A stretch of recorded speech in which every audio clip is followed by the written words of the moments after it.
Jam 3 pagi bukan waktu makan. Tapi di jalur lintas Semarang, ada warung rawon yang justru hidup ketika kota tidur. Supir berhenti. Pekerja malam duduk diam. Kuah hitam mengepul, sunyi, tak pernah kehabisan. Lalu seorang pengamen menghilang. Tak ada darah, tak ada teriakan. Hanya satu pertanyaan yang membuat polisi terdiam. Dari mana sebenarnya daging itu berasal? Dan mengapa warung ini tetap buka saat yang lain gulung tikar? Jam 3 pagi bukan waktu yang ramah bagi kebanyakan orang. Di kota Semarang, sebagian besar rumah sudah memadamkan lampu. Gang-gang kecil lengang dan suara televisi digantikan dengung kipas angin. Tapi di jalur lintas malam, ruas jalan panjang yang menghubungkan kota dengan kota lain, waktu berjalan dengan aturan berbeda. Di sini, hidup justru dimulai ketika jarum jam menunjuk angka yang dianggap tidak normal. Truk-truk besar melintas perlahan, membawa muatan yang tak pernah tidur. Sopir menurunkan kaca, menghirup udara malam yang lembab, berusaha melawan kantuk. Sesekali mereka menepuk wajah sendiri atau menyalakan rokok untuk bertahan beberapa kilometer lagi. Lampu kendaraan memantul di aspal basah, menciptakan garis-garis cahaya yang cepat hilang. Di pinggir jalan itulah warung rawon berdiri. Tidak besar, hanya bangunan semi-permanen dengan dinding kayu dan terpal yang ditarik rapi. Lampunya kuning, redup, tapi cukup untuk menarik orang-orang yang tahu. Tepat pukul 3 pagi, kompor dinyalakan. Tidak pernah lebih awal, tidak pernah terlambat. Seolah waktu di warung itu dipaku. Sopir truk menjadi pelanggan tetap. Ada juga buruh shift malam yang baru pulang kerja. Wajah mereka lelah, bahu turun, tapi mata masih terbuka. Mereka duduk berdampingan di bangku panjang tanpa banyak bicara. Di warung ini, obrolan bukan hal wajib. Yang penting semangkuk rawon panas dan waktu sebentar untuk diam. Pemilik warung jarang terlihat banyak bergerak. Tubuhnya sedang, pakaiannya selalu sederhana, dan ekspresinya datar. Ia tidak banyak bertanya pada pelanggan. Pesanan datang, ia catat singkat, lalu kembali ke dapur. Tangannya cekatan, gerakannya efisien, seolah sudah dihafal di luar kepala. Tidak ada yang terbuang, tidak ada yang berlebihan. Dapurnya tertutup setengah. Dari luar hanya terlihat punggungnya dan sesekali uap yang keluar pelan. Ia sangat menjaga area itu. Tidak ada pelanggan yang masuk, bahkan sekedar berdiri terlalu dekat. Jika ada yang tanpa sengaja melongok, ia akan menutup tirai dengan tenang, tanpa suara, tanpa teguran keras. Semua dilakukan rapi, sopan, dan terasa wajar. Pengamen sering mampir, biasanya satu orang. Duduk di sudut, memetik gitar tua, menyanyikan lagu-lagu yang sama setiap malam. Suaranya pelan, hampir tenggelam oleh suara kendaraan. Kadang ia diberi uang, kadang sepiring nasi. Tidak ada percakapan panjang, semua seperti sudah punya peran masing-masing. Yang membuat warung ini berbeda bukan hanya jam bukanya, tapi konsistensinya. Di saat warung lain tutup karena harga bahan naik atau pelanggan berkurang, warung rawon ini tetap ada, selalu buka, selalu punya stok, selalu dengan rasa yang sama. Para sopir sering bilang, kalau mereka telat lewat sini, rasanya seperti ada yang kurang dari perjalanan.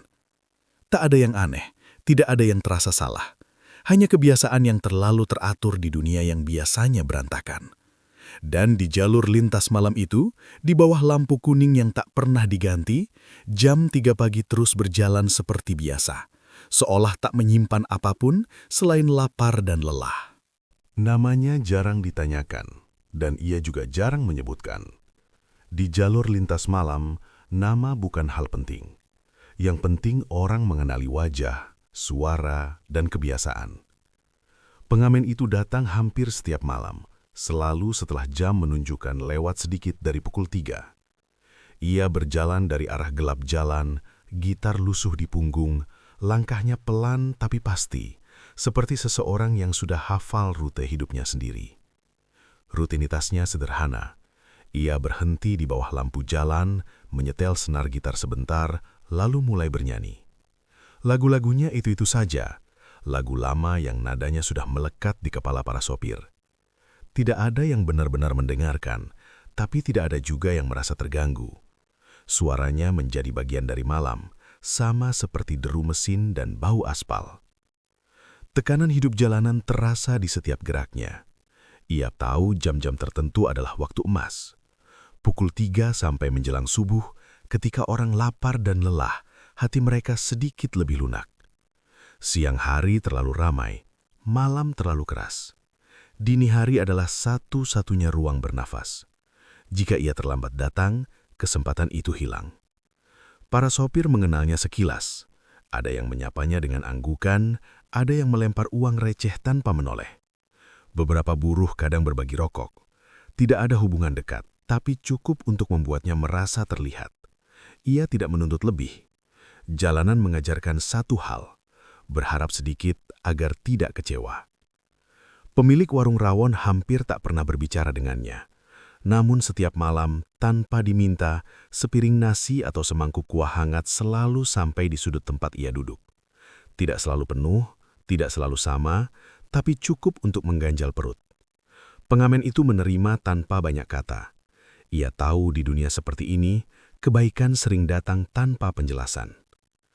Kadang ia duduk lebih lama di warung rawon, bukan karena makanannya saja, tapi karena bangku kayu itu memberinya jeda. Di luar, ia harus terus bergerak, terus menawarkan suara. Di sini ia bisa diam sebentar, mendengarkan hidup orang lain tanpa harus ikut bicara. Ia punya cerita tentu saja, tentang keluarga yang jarang ia temui, tentang utang kecil yang terasa besar, tentang malam-malam ketika uang yang terkumpul tak cukup untuk esok hari.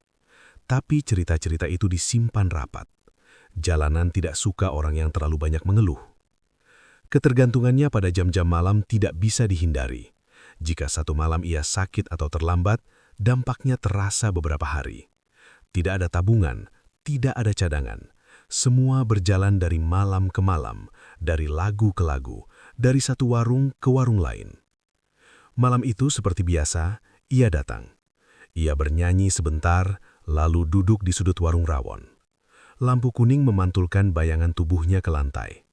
Pemilik warung keluar sebentar, meletakkan piring, lalu kembali ke dapur tanpa menoleh. Para sopir makan dalam diam.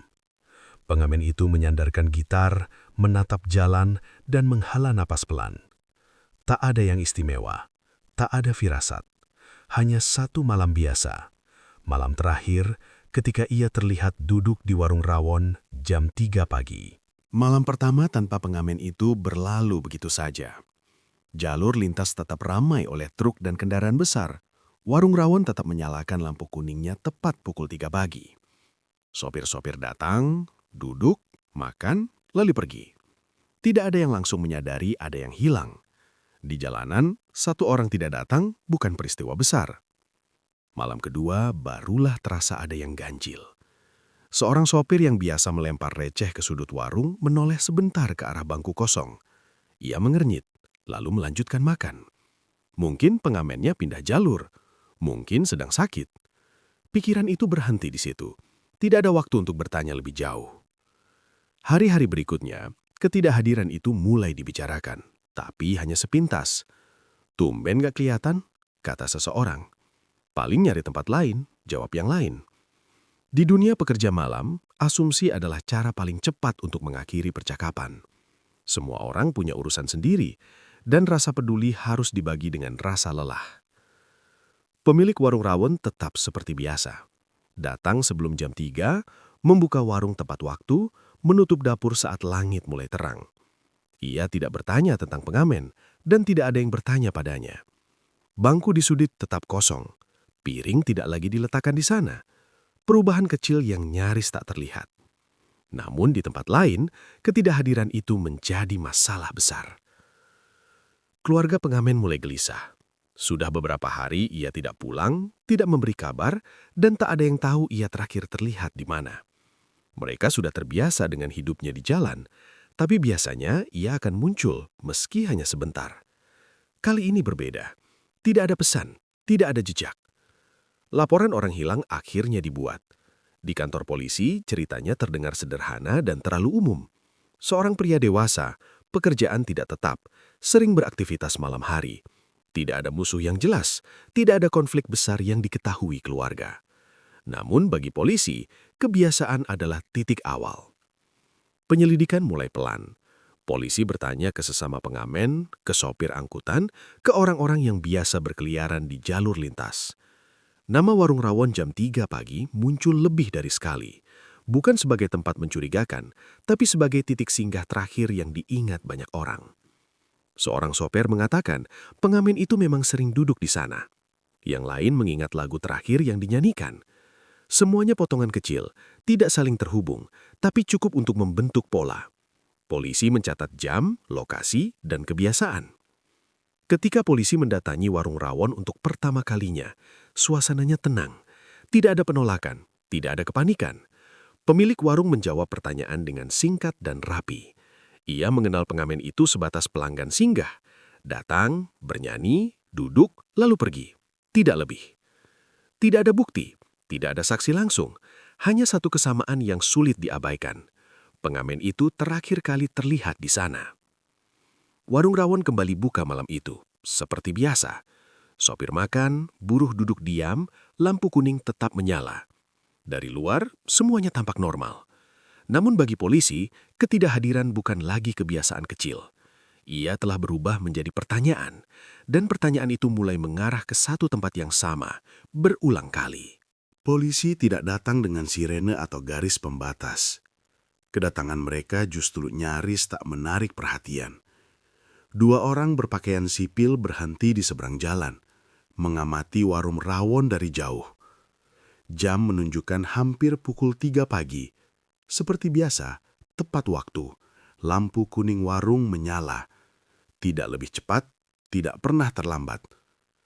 Mereka menunggu sebentar, melihat siapa saja yang datang, berapa lama mereka duduk, dan bagaimana pemilik warung bergerak. Semua terlihat wajar. Terlalu wajar bahkan. Tidak ada keributan, tidak ada transaksi mencurigakan, hanya orang-orang lapar yang ingin makan sebelum melanjutkan perjalanan. Setelah beberapa menit, salah satu polisi mendekat dan memesan rawon. Ia duduk di bangku panjang, memperhatikan dapur setengah tertutup itu. Pemilik warung melayani seperti biasa. Nada bicaranya datar, sopan, dan seperlunya. Tidak banyak basa-basi, tidak ada cerita tambahan. Pertanyaan mulai diajukan pelan-pelan, tentang jam buka, tentang pasukan bahan, tentang pelanggan tetap. Semua dijawab singkat, tanpa emosi berlebih. Pemilik warung menjelaskan bahwa ia hanya buka dini hari karena itu satu-satunya waktu ramai. Siang terlalu panas, malam terlalu sepi. Jam 3 pagi adalah titik temu orang-orang lelah. Soal daging, jawabannya sederhana. Ia punya pemasok tetap, datang seminggu beberapa kali, biasanya dini hari juga. Ia tidak pernah menyimpan terlalu lama. Semua diolah cepat agar tidak rusak. Tidak ada nota lengkap, hanya catatan kecil di buku lusuh. Di dunia usaha kecil, hal seperti itu bukan hal aneh. Polisi mencatat semuanya. Tidak ada yang bisa langsung dijadikan pegangan. Dapur diperlihatkan sekilas. Bersih, tertata, tidak ada barang mencolok. Pisau, talenan, panci, semuanya terlihat seperti dapur warung pada umumnya. Tidak ada bau aneh, tidak ada tanda kekerasan, tidak ada apapun yang bisa disebut bukti. Namun justru disitulah ketegangan muncul. Jam operasional yang terlalu disiplin, pasokan yang selalu cukup di tengah harga bahan yang naik, usaha kecil yang berpahan tanpa terlihat goyah. Semua itu tidak salah, tapi juga tidak sepenuhnya biasa. Polisi merasakan kejanggalan yang sulit dijelaskan dengan kata-kata. Pemilik warung tetap kooperatif. Ia tidak menolak pertanyaan, tidak marah, tidak membela diri berlebihan. Tapi ia juga tidak membuka lebih dari yang ditanya. Setiap jawaban berhenti tepat di batas aman, seolah ia tahu kapan harus diam. Para pelanggan memperhatikan dari jauh. Ada yang mulai berbisik, ada yang pura-pura tidak peduli. Kehadiran polisi meski santai tetap membawa perubahan suasana. Warung yang biasanya sunyi kini terasa diawasi. Setelah beberapa saat, polisi pamit. Tidak ada penyegelan, tidak ada peringatan, tidak ada penangkapan. Warung tetap beroperasi seperti biasa. Dari luar, penyelidikan itu terlihat seperti kunjungan biasa. Namun bagi polisi, kunjungan itu meninggalkan catatan. Nama warung rawon ditulis kembali. Jam 3 pagi diberi garis bawah. Pasokan daging dicatat sebagai hal yang perlu ditelusuri lebih jauh. Belum ada tuduhan, belum ada kesimpulan. Hanya satu hal yang pasti. Ketika jejak tidak ditemukan, kecurigaan justru mulai tumbuh. Pelan, tenang, dan semakin sulit diabaikan. Warung rawon itu tidak langsung berubah setelah kedatangan polisi. Lampu kuning tetap menyala, kompor tetap dinyalakan tepat pukul 3 pagi. Namun ada sesuatu yang bergeser pelan, hampir tak terasa. Bangku yang biasanya terisi penuh, kini menyisakan jarak. Beberapa supir memilih lewat, melirik sebentar, lalu melaju lagi. Bukan karena takut, tapi karena ragu. Di balik warung, hidup pemiliknya tak pernah sesederhana yang terlihat. Usaha itu berdiri di atas hitungan yang rapuh. Modal kecil, keuntungan tipis, dan utang yang tak pernah benar-benar lunas. Ia memulai warung bertahun-tahun lalu, berharap jam malam memberinya ceruk yang tak disentuh warung lain. Awalnya berhasil, tapi seiring waktu, biaya naik, pelanggan tak bertambah, dan pilihan semakin sempit. Pemasok daging menjadi kunci bertahan hidup. Mereka datang tanpa jadwal pasti, membawa barang dalam jumlah yang pas, tidak lebih, tidak kurang. Harga yang ditawarkan lebih murah dari pasar, tapi selalu disertai tekanan. Jika telat bayar, pasokan berhenti. Jika menawar ada ancaman halus, banyak warung lain yang mau.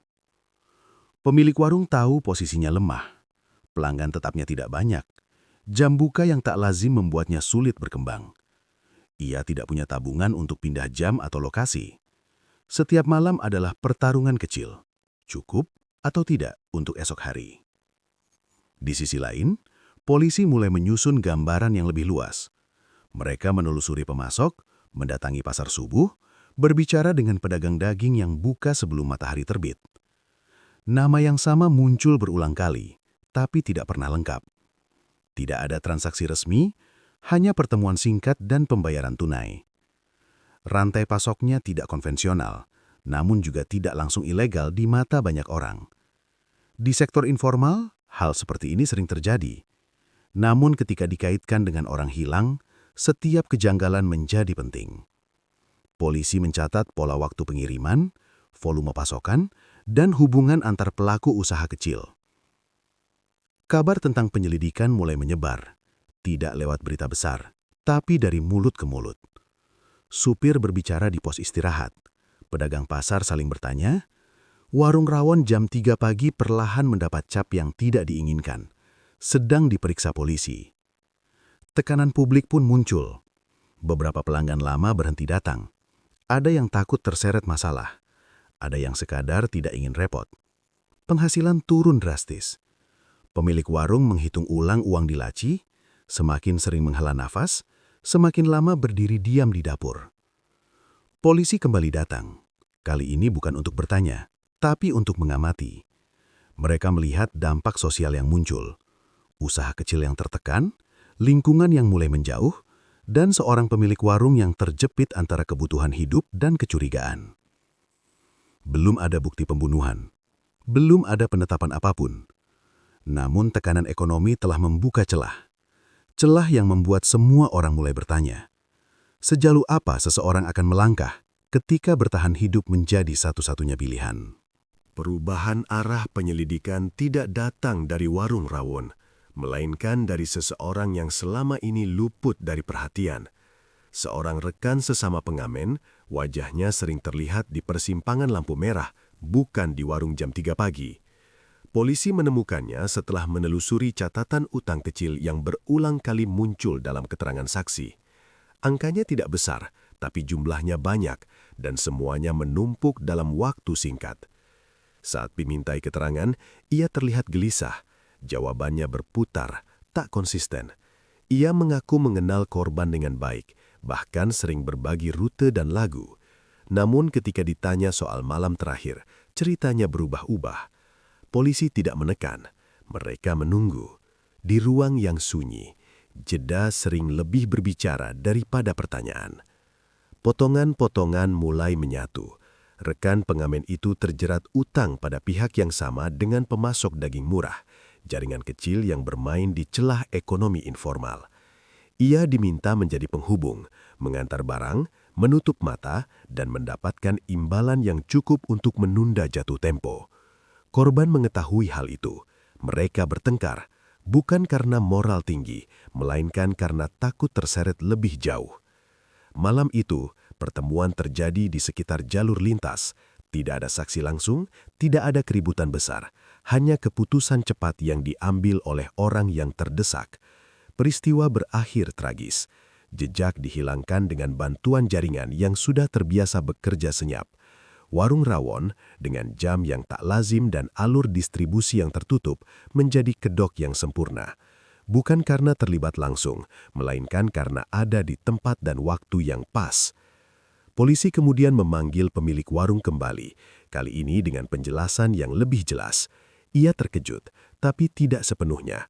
Ia mengakui mengenal pemasok dan menerima barang tanpa banyak tanya. Bukan karena tahu, melainkan karena takut kehilangan satu-satunya sumber pasokan yang ia miliki.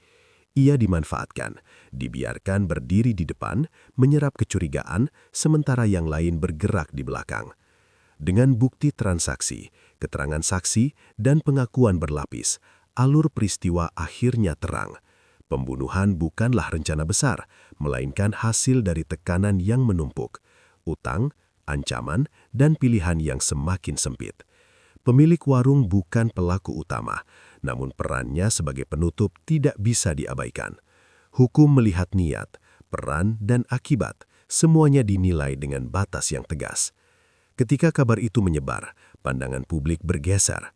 Warung rawon tak lagi menjadi pusat tuduhan, melainkan simbol dari bagaimana usaha kecil bisa terseret arus kejahatan tanpa menyadarinya. Polisi menutup berkas dengan kesimpulan yang pahit, namun jelas. Kebenaran sering bersembunyi di balik orang yang paling mudah disalahkan. Dan di jalur lintas malam itu, jam 3 pagi tetap datang seperti biasa. Kali ini dengan cerita yang akhirnya menemukan bentuknya. Kebenaran tidak datang sekaligus. Ia muncul bertahap melalui berita acara, keterangan saksi, dan potongan pengakuan yang saling menguatkan. Setelah arah penyelidikan berubah, polisi menyusun ulang seluruh kronologi. Bukan untuk mencari kambing hitam, melainkan memastikan setiap peran ditempatkan pada porsinya. Pemilik warung rawon kembali dipanggil, kali ini dengan posisi yang lebih jelas. Ia duduk lama, menunduk, mendengarkan paparan penyidik tentang jaringan yang selama ini berada di sekelilingnya. Nama pemasok, jalur distribusi, dan perantara yang sering ia temui disebut satu persatu. Ia mengakui kebodohannya, menerima pasokan tanpa bertanya terlalu jauh, namun menyangkal keterlibatan dalam peristiwa hilangnya pengamen. Penyangkalan itu bukan pembelaan berapi-api, melainkan kelelahan yang akhirnya tumpah. Sementara itu, rekan korban yang selama ini berada di pinggir radar tak lagi punya ruang untuk menghindar. Bukti transaksi tunai, rekaman pertemuan singkat, dan kesaksian pedagang pasar subuh mengikat ceritanya.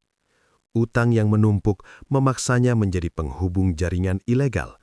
Ia tahu resikonya, tapi tekanan jatuh tempo membuat pilihan terasa sempit. Ketika korban mengetahui dan berniat menjauh, konflik terjadi.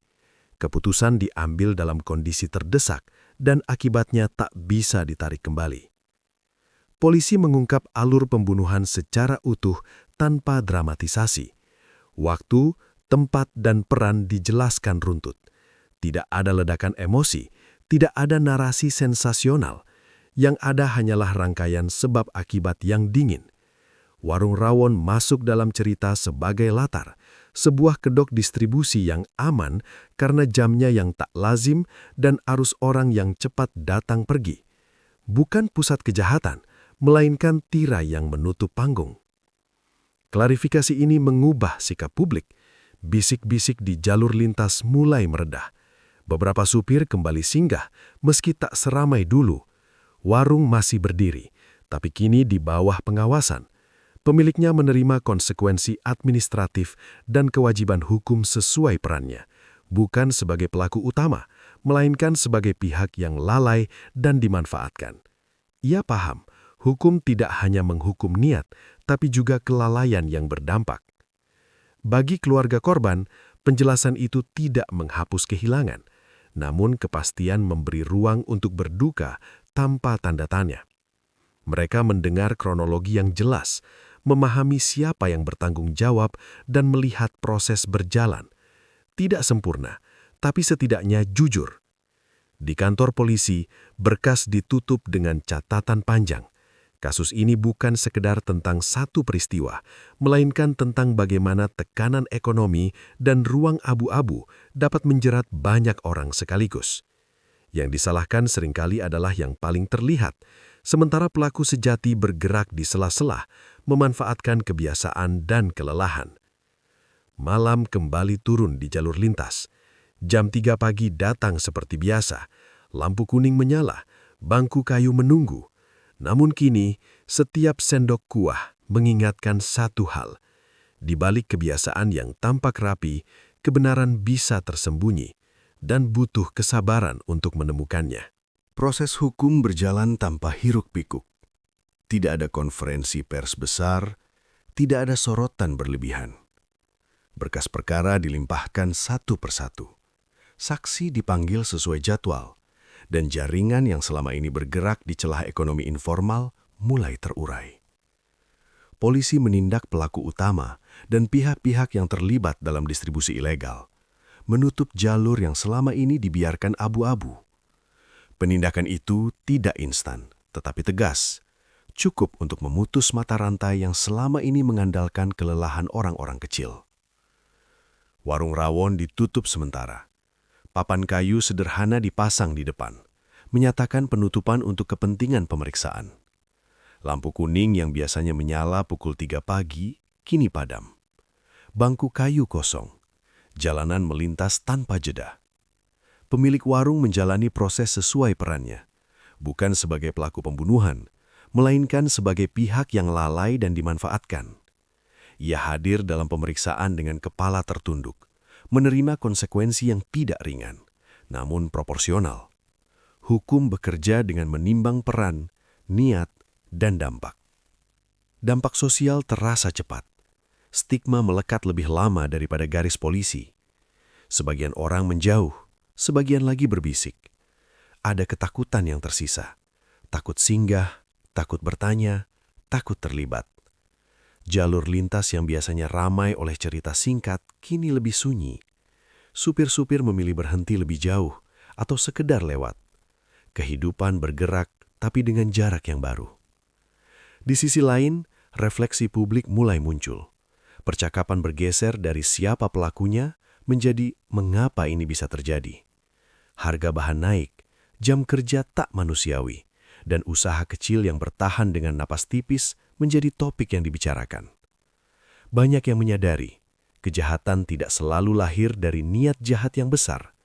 Ia sering tumbuh dari tekanan yang dibiarkan menumpuk, dari pilihan yang menyempit, dari sistem yang membuat orang merasa sendirian. Keluarga korban menjalani hari-hari dengan sunyi yang berbeda. Kepastian hukum memberi ruang untuk berduka tanpa kebingungan.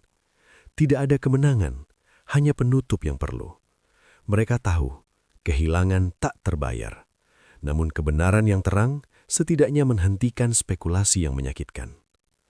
Beberapa minggu kemudian, papan penutupan masih terpasang.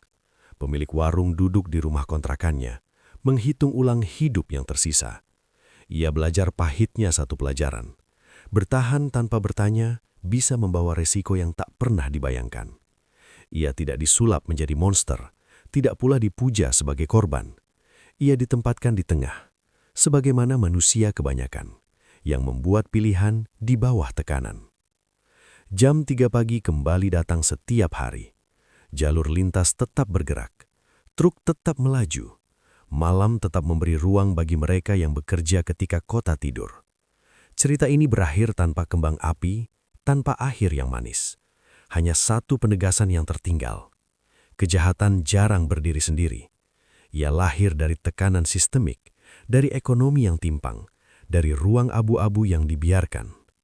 Dan ketika kita hanya mencari satu wajah untuk disalahkan, seringkali kita melewatkan akar yang membuatnya tumbuh. Di jalur lintas malam Semarang, jam 3 pagi akan selalu datang. Truk tetap melintas, orang-orang tetap lapar, dan warung-warung kecil akan terus berjuang bertahan. Kisah ini bukan sekadar tentang satu warung rawon, satu pengamen, atau satu pembunuhan. Ini tentang bagaimana tekanan hidup, ekonomi yang sempit, dan pilihan yang makin terbatas bisa mendorong orang biasa masuk ke ruang gelap tanpa mereka sadari. Tidak semua yang terlihat mencurigakan adalah pelaku, dan tidak semua pelaku berdiri paling depan. Kasus ini mengingatkan kita, kejahatan sering tumbuh di tempat yang kita anggap biasa, di jam yang tidak normal, di pekerjaan yang tak pernah disorot, di orang-orang kecil yang hidupnya berjalan dari malam ke malam. Jika kamu sering melewati jalur seperti ini, mungkin kamu pernah melihat warung serupa. Terlihat tenang, terlihat normal, tapi menyimpan cerita yang tak pernah kita dengar. Dan disitulah tugas kita sebagai penonton, bukan hanya mencari sensasi, tapi belajar memahami sebab di balik akibat.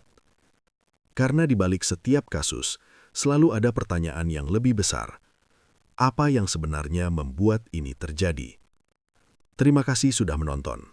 Tetap kritis, tetap manusia.